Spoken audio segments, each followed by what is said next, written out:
Yo! What goes everybody? WalkingDead Phoenix here, back again with another video for you guys. So in this video, yes, I am indeed finally talking about and reviewing Season 1, Episode 1 of The Walking Dead, The Ones Who Live. And yeah, without further ado, let's get into this video and give my honest thoughts and opinions on what I personally thought of the episode. And my apologies for taking too long to, make this video, guys. Just unfortunately for me, I've been doing with, real life stuff as of late. But don't worry, more content is on the way. And don't worry, I have a lot in store for you guys. So and also thank you so much for your patience. I really, really, really, really, to the bottom of my heart, appreciate it. But yeah, without further ado, let's get into this review. So this episode was actually pretty decent. I like how it started off. We actually see Rick. We see Rick, looking out a window, and he's really, upset. And it makes you wonder, though, what on earth is he thinking? Like, what could he be thinking? And then we get this flashback of him, being, I don't know how to explain it. Like, one of his hands is, like, cuffed or something to, like, this device, and you have to stay in range, otherwise there's gonna be like an issue. Like basically if you don't do it, like if you don't follow the commands of CRM, yeah, there's gonna be some consequences.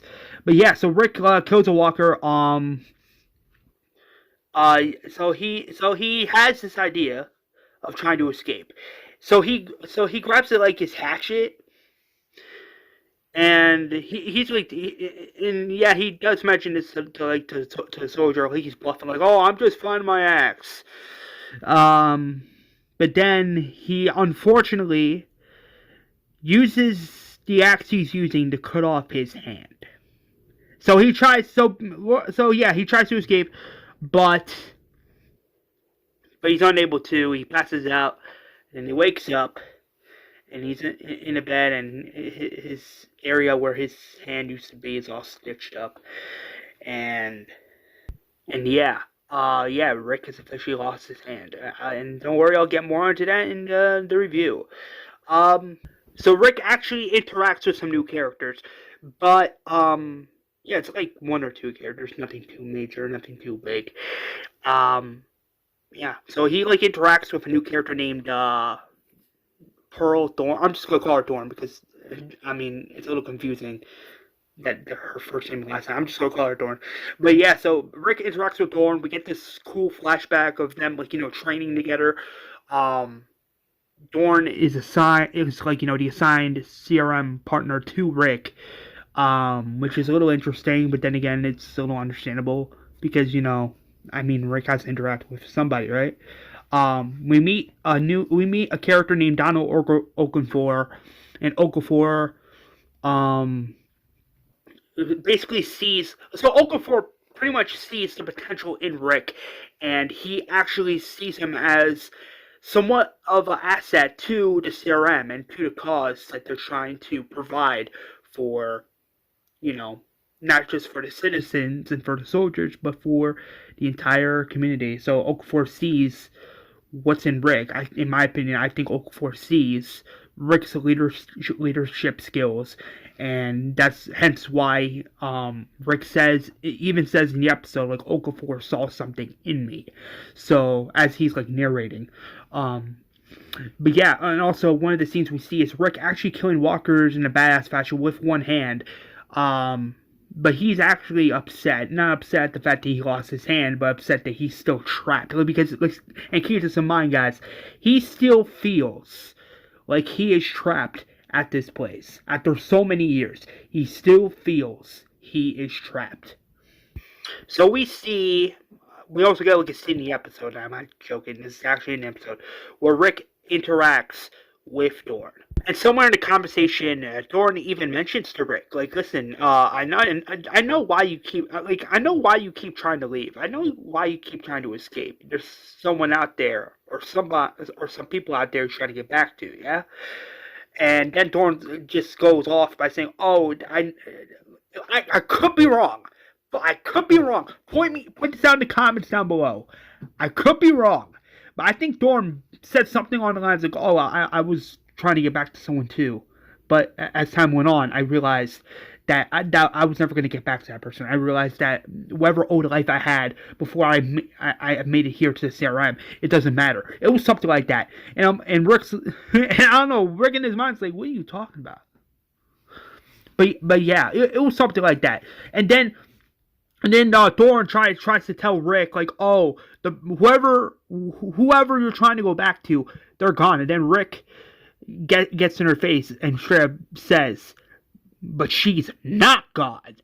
And then Thorne's like, well, we will be. And I'm like, and in that moment, I'm like, yeah, I'm not feeling this character. I really not. I'm not trying to sound negative here by any means, but I'm just not feeling her character. There's not much here with this character. I know some people are like, oh, but we get to see her again in episode 3, and we're going to see her again in the finale. I'm like, well, true. I'm not denying that, but I'm just not feeling her character. I'm just not feeling her. And that's just my honest opinion. People can call me and say all they want, but I'm just voicing my honest opinion in this episode review.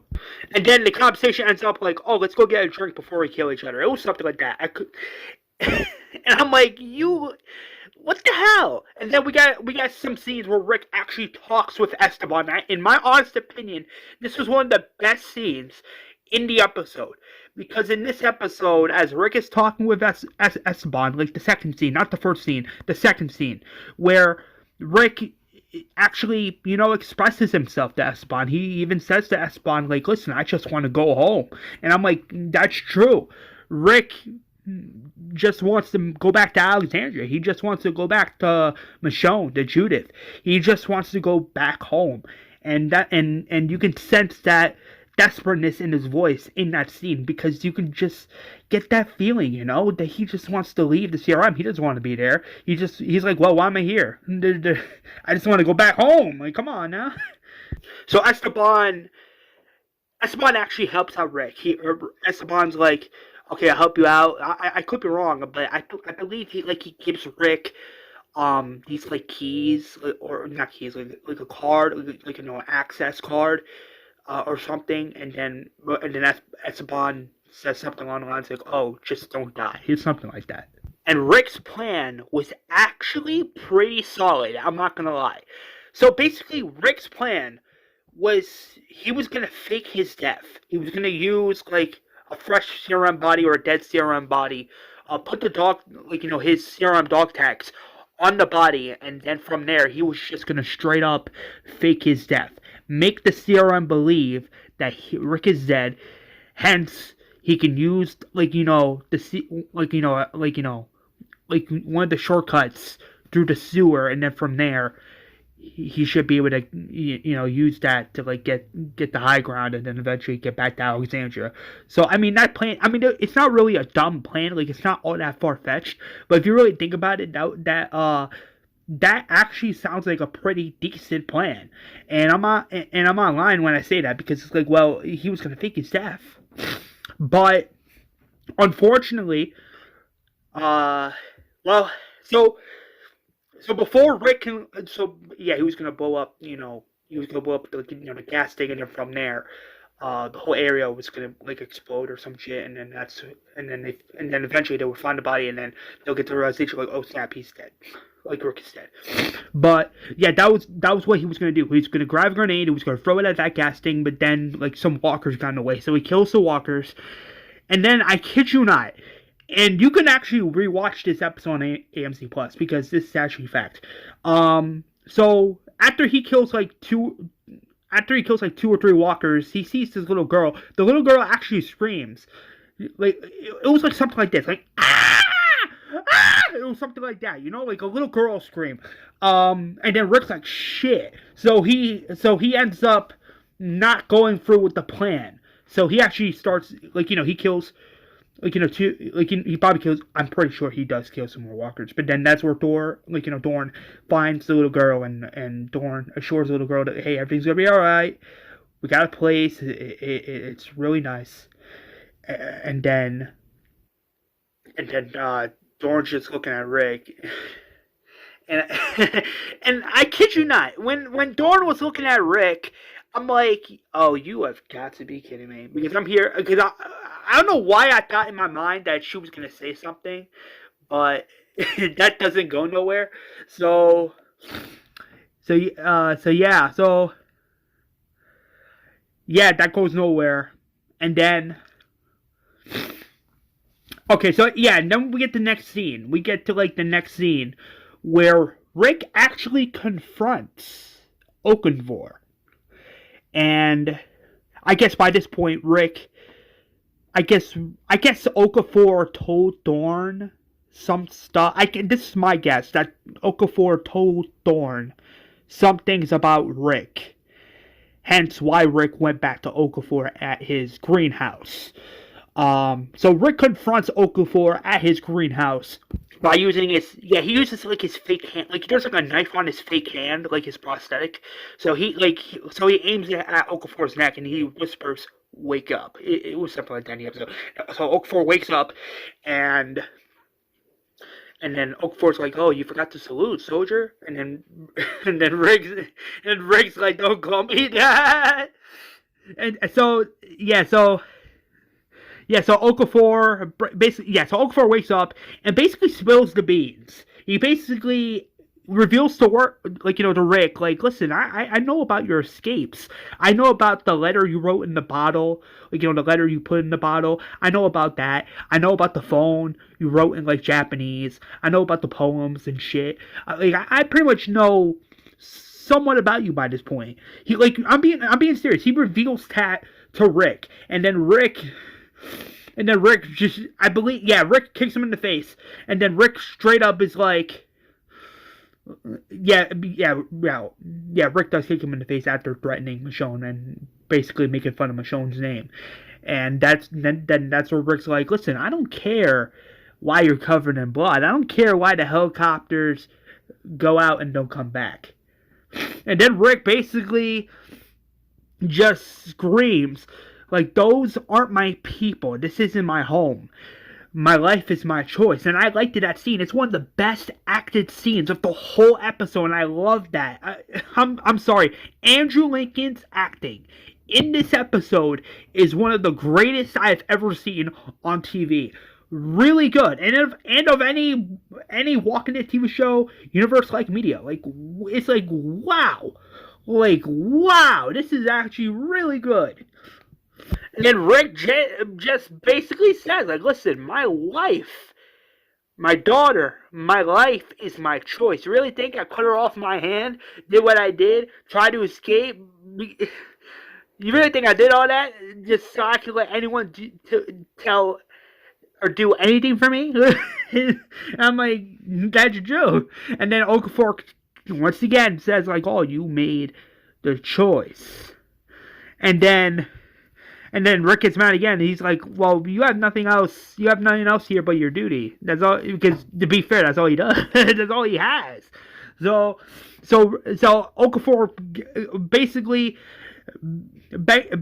grabs Rick. Like, they get into like a scuffle, and then Okafor screams like, listen, I lost everything. So basically, he reveals to Rick that yes, he was the one that bombed not just L.A. but Atlanta, and he was going to do the same thing to Pennsylvania, but in doing so, I guess like he stopped. But then again, I'm like, okay. And then it's revealed to he reveals to Rick that he killed his wife and lots of other people, and the excuse was, oh, we probably saved hundreds of lives. But what good did it do? And then Rick straight up says he's sorry, but then again, he I guess he uses like the thing on his fake hand, and probably, I don't think he stabs him. He like scratches him or some shit just to get free, and then they get into like a scuffle again. Only this time, Rick stops. He's like, just let me go. Just let me go. And then Okafor's like, no. And then Rick drops his gun. Well, he dropped or gun or it doesn't matter. He lowers his guard, but he tells this to Okafor, just kill me, please. It was something like that, and I'm like, I didn't like that because That's not something Rick would do, in my honest opinion. In my honest opinion, and I kid you not, people could call me insane all they want. TV show Rick would never beg for death. I'm sorry, TV show Rick, in my honest opinion, would never do that. That's so out of character for him to be like, just kill me. It doesn't even sound like something Rick would say. Yeah, it doesn't sound like something TV show Rick would say. I'm sorry, it definitely sounds like something Morgan would say. It doesn't. When I hear Rick say that, I'm like, that's not Rick. I'm sorry, it's just not in character for Rick to say something like that. Anyway, but that's just my opinion. Anyway, but Okafor, of course, he doesn't kill Rick. Okafor doesn't kill Rick. He's like, no, I'm not gonna kill you. Like listen, your wife, your daughter, they're still with you. You fight for them. At the end of the day, you made the choice. And the music in the background is like, damn. It's like, damn. Because the music, I'm not gonna lie, the music in the background was pretty spot on. I'm not gonna lie. So Rick, I don't know. I guess he goes back to his room, and he meets up with. He gets like a knock on the door, and it's revealed to be Dorn, and Dorn is talking with Rick. And this is one of the scenes that made me not like her character at all, where Dorn is basically trying to make Rick feel bad over killing 2 walkers. The little girl, I'm like, okay, yes, it was the little girl's parents he killed, but they were walkers, they weren't alive. So for Dorn to just try to make Rick feel bad over that, I'm like, well, no, I'm sorry, that's not how you make him feel better, Dorn. I'm sorry, no, it's definitely that scene. That was the final nail in the coffin for me to be like, yeah, I don't like this character. I don't get the point of this character. Like, come on now, you're gonna make Rick feel bad over killing 2 walkers? Get the heck out of here. And then she had the audacity to be like, oh, I saved your life. And then smart Rick is like, well, you didn't save my life. And I'm like, that's true. She didn't do shit. Let's be honest here. Excuse my French, let's be honest here. She didn't do nothing. So for her to, yeah, she didn't do shit. I'm sorry, she didn't do nothing. She didn't do jack JS. She did nothing. I'm sorry. Nothing. Besides talking smack the whole episode. Yeah, so she basically grabs the glass she was holding in her hand, like the thing she had, she was drinking from. She throws it to the wall and basically leaves Rick's apartment. And then we finally get caught up. We get caught up, and then we see the scene again from the very beginning of the episode where Rick is looking outside, and there's like 3 windmills outside, and the red light is flickering, and he's watching this from his window. It's nighttime, and he is just. And this scene, I don't know, this whole scene just solidifies TV show Rick at his weakest once more, and he grabs a razor. So we think he's trying to shave, right? But, well, Lord behold, it's revealed he tried to claim his own life. He tried to take his own life. And this is another thing I have to point out. I have to call this out. TV show Rick, and people can call me insane all they want, TV show Rick would never, and I mean ever, try to claim his own life. He would never do that. And the fact that, I mean, I get it. He felt pointless. He felt like there was no getting out of the CRM. He felt like whatever he would try would just be pointless. But that doesn't mean you can just give up. You can't just give up. I'm sorry. Nor is that an excuse to give up. You can't give up, ever. I'm sorry. And the fact that TV show Rick tried to do that, I'm like, no, that's not Rick. I'm sorry, that's not him. It feels so out of character for him to try and do something like that. And that's just my honest opinion, guys. But of course he doesn't take his own life. And then we get the next scene where he narrates again, and where he's like writing a letter, like he's trying to write another note, like he's trying to write it's like something he was writing. He's narrating to himself as he's talking. Now, as he's doing so, he's like, I tried to end it. I tried to take my own life. It was something like that. Like it was. He mentioned something like that. Like, oh, I tried to end it, but I couldn't. But then it's revealed that all the letters he was trying to write to Michonne, all like the phone, the other phone he had, where there's like Michonne and Judith on it with the Chinese thing on the top in the middle. So he grabs all that and basically throws it in like it's like one of those like not pit fires. It's like one of those like can fires or whatever. So he throws it in there and basically accepts the fact that he's never going to leave the CRM. That he is in this now. That he is a full-fledged soldier for the CRM, and I don't like that. It's another scene I don't like because it just shows Rick giving up. I don't like that. I'm like Rick. Why are you gonna be loyal to like a place that won't let you leave? Like, why wouldn't you I don't know, try to fight back, try to gather people together? You know what I mean? But that's just my opinion. I just don't like that. And also, there's a scene I kind of forgot to mention in the review. So yeah, we actually get a scene where we actually get to see General Abil. Like, we get like 2 scenes with him in the episode. So one of the scenes we get to see General Abil in the flesh. Yeah, the first scene where it's like a briefing scene where Rick and Thorne are present.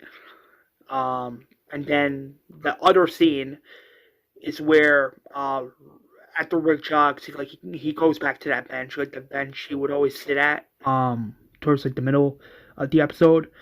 He actually sees General Bill, so he salutes to General Bill. They sit down, and General Bill actually talks with Rick, and he's like, tell me, Rick, why are you still here? Are you trying, do you want to live? Do you want to die, or is this all, or are you playing us? It's just an intent for you to try and escape again. And then Rick's like, well, you look at my eyes, sir. You tell me. But General Bill doesn't say anything about that response. His response to that is like, oh, I'm just gonna, if it's all the same to you, I'm just gonna look into the city. I'm like, the fuck? I would rather have him not say nothing at all. If it's going to be like that, in my opinion. So let's go back to the end. Yeah, let's go back to the end of the episode first. So, yeah, we see Rick in a helicopter with Okafor and some other CRM soldiers. I mean, they're in helicopters, for crying out loud. And Rick actually tells this story to Okafor about when he was a little kid. He would go downstairs and basically see his dad. It was something like that, and then eventually the house would be caught on fire. It was like a little story like that from when he was younger. And then after he tells this story to Okafor's like, well, then Rick's like, I'm in. And then Okafor's like, you see, I knew it. You were, I had a feeling you were the right person for this mission. It was something like that. And then eventually, a few minutes later, there's like this thing that's like attached to Okafor's like, chest, but he's bleeding from his mouth, and he's like, he's like that, and this is one of the coolest scenes of the whole episode, Okafor's death. The way he was killed off, it was pretty good. I'm not denying that. He did have a pretty good death. And because there was like blood over Rick's face, there was blood over the helicopter windows. Even Rick was screaming, Okafor is KIA. And then he was screaming like, oh my god, the helicopter's going down. It's going down, and then the helicopter crashes. I mean, that was a good scene, I'm not going to lie. I'm not denying that. That was actually a pretty decent scene. So yeah, after the helicopter crashes, we see Rick getting out of the, Rick, at this point, he has his CRM helmet on. He gets out of the helicopter. Mad CRM soldiers are getting killed. And it makes you wonder, like, okay, who is this person killing the CRM soldiers? And it's revealed to be Michonne. Michonne takes off Rick's CRM helmet, and that's where we get the reunition between Rick and Michonne. Rick acknowledges, like, oh shit, it's Michonne. And Michonne is, I don't know, like, she doesn't look shocked all that much. I mean, I'll make sure Rick, the person that's more shocked is Rick, but then that's where the episode ends. The two, you know, acknowledge each other, if you will. They acknowledge each other. But yeah, this episode was pretty decent. So my positives, and yes, I am gonna bring my positives and my negatives into this video. So my positives, Andrew Lincoln's, Andrew Lincoln's acting, top notch. The beginning of the episode was actually pretty cool. It had some action in there. We finally get to see General Beale. We finally get some confirmation of the bombing of the bombing of Atlanta and L.A. We learned more about that. We learned that the CRM actually have TVs. They have some really good technology. We learned that there is a big city, there's two parts to Pennsylvania. One part is the big city, and the other part is where you have the citizens and the workers, and you have some soldiers living there in their apartments. So yeah, you have that. The character development with some of the character development with Rick was actually pretty, decent. Besides, the mumbo jumbo, if you will.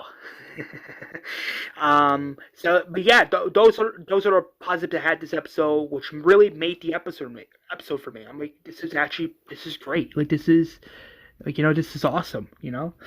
So the negatives. And don't shoot the messenger, because these are the negatives I have with the episode. Rick cutting off his hand. And I have to point this out, guys. Why have Rick lose a hand if it's not gonna matter? I'm sure he cut his hand off, but it didn't matter, because it's okay, he cuts his hand off, mad blood's coming out. He feels like he's gonna pass out, so he tries to stop the injury from bleeding by putting his injury into this walker corpse towards the stomach area, because it's mad fire and stuff. So he puts it in there, and he tries to get away, but then he still passes out. So that tells me right there, Rick losing his arm didn't matter, because it didn't matter. And it's really unfortunate, because now Rick is somewhat weaker, in my opinion, because he lost a hand, for crying out loud. That watch he had, the serum, let's be honest, he probably took the watch. He probably took it, they stole it or whatever. We're probably never going to see that watch again, which in my opinion is such BS, in my opinion. I know, stupid. Such bull. Yeah, so he lost. Yeah, not only he lost his hand, guys, but he loses his watch. Yeah, he loses that. Yeah. So I wasn't a fan of Rick losing his hand. That's one negative I had. Second negative, Pearl in this episode. Gosh damn, she was so negative and annoying to Rick. You gotta be kidding me. Another negative I had is they could have done a cool scene. They could, instead of having one of the first scenes we see in the episode of, instead of say Rick loses his hand, imagine Rick wakes up in an actual hospital within Pennsylvania, within the main CRM base, but it's in the hidden city, and a nurse actually comes to his room, and Rick actually wakes up, and he looks out the window, and he sees the hidden city from World Beyond. He actually sees the hidden city, and he's like, oh my gosh, you know what I mean? That's something we could have saw in this episode. And another thing we could have saw in this episode too, we could have saw, the helicopter, touching down, and we could have had, the surgery scene where they're actually operating on Rick. Yeah, to be fair, there was none of that in this episode, which was kind of a missed opportunity, in my honest opinion, but it's also a negative, because, they could have added it in, especially with this this episode was going to be 50-something minutes long. They could have done they could have had some extended minutes in the episode, but in the episode, we get Rick actually waking up in a hospital, but a nurse comes to his room, but it's in the CRM, it's in the hidden city within Pennsylvania. Come on, how is that not a good idea? And another negative, Rick Rick in this episode, oh my gosh. I mean, not all, some scenes, he was just like, oh, kill me. Oh, he tries to take his own. I don't like that because that's not Rick. That's not TV show Rick. I'm sorry, but that's not Rick. That's not Rick Grimes. And because to be fair, I'm like it's not like during season 7 or 8 of the Walking Dead TV show where he was so depressed and upset to the point where he wanted to claim his own life, or he actually wanted to or was basically like, oh, kill me. It's not like he was because to be fair, he wasn't doing any of that during the whole Savior's arc within the Walking Dead TV show. But and now Carl's dead. Yeah, Carl's dead. He's at the CRM, and now he's like, kill me. Just kill me. I'm like, that's not Rick. I'm sorry, that's not Rick. And that's one of the negatives I had with this episode. Some scenes with TV show Rick, it didn't feel like TV Rick Grimes. I'm sorry. It just didn't feel like him, And this is the final negative I had with this episode. Where the heck was Heath in this episode? Like, okay, it was confirmed by Angela Kang that that Heath got traded by Jadis to the CRM, that he got traded. So I'm like, okay, if that's true, if that was truly true, then why didn't we see him as a walker? I mean, I get it. They probably couldn't. I'm like sure they probably weren't able to get the actor to come back, but at the same time, it's like, well, like, okay, the show that's gonna spill, like, if this is the spinoff show that's gonna spill all the beans about the CRM, shouldn't we see Heath maybe alive or maybe as a walker within the show? Because to be fair, to be fair, Rick was traded to the CRMs, and also it was confirmed that Heath was also traded to the CRM. So it's like, okay, we see Rick and some other characters like Okafor, Dorn, like we see them, but you're telling me we don't see Heath as a CRM, soldier, or as like a walker. Like, we could have saw that too, a missed opportunity, but then that's also a negative, because it's like, well, because, it was confirmed that Heath was also traded to the CRM, so where the hell is he? Is he already dead by this point? And I'm like, okay, if he is dead and as a walker, shouldn't we see that? Like, shouldn't we see Rick's reaction? Like, oh damn, like he'll probably look at Heath as Walker, and maybe he's like, oh, I knew that guy, and then it gets the realization that he's unfortunately dead, and I don't know. That's just my honest opinion. But yeah, those were all the negatives I had with the episode, and this is my review for the first episode, The Ones Who Live, and I hope you guys enjoyed this video. My official ranking, I'm gonna give this episode a 9 out of 10. I really enjoyed it, and I hope you all have a fantastic rest of your day. Stay safe, and I'll see you guys in the next one. And as always, peace out. P.S. Don't forget to like and subscribe.